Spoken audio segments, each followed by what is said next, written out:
აქ თავრდებოდა თურმე ზედა ბაზარი და იწყებოდა ქვედა ბაზარი. როგორც ძველი ხარაგაულელი პედაგოგი შოთა მესხი იხსენებს, ეს უბანი იწყებოდა ერთსართულიანი ქვითკირის შენობით, სადაც განთავსებული ყოფილა დასავლეთ საქართველოში ერთ-ერთი პირველი პროვიზორის ნარიმან გუნცაძის აფთიაქი.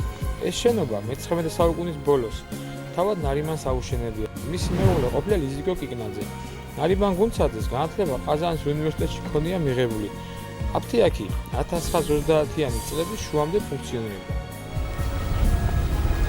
როგორც შოთა მესხი იხსენებს, 1931 წელს აფთიაქის წინ შემდეგი წარწერა ყოფილა: სწავლების გაცემა უფასოა. მეცნიერი კაცის მიერ გახსნილი აფთიაქი ერთ-ერთ პირველთაგანი ყოფილა ზემო იმერეთში.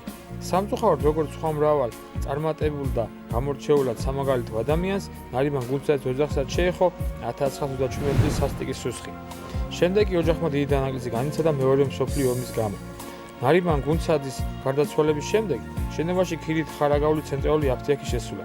მოგვიანებით კი მის ქალიშვილის სახლი გაუყიდია.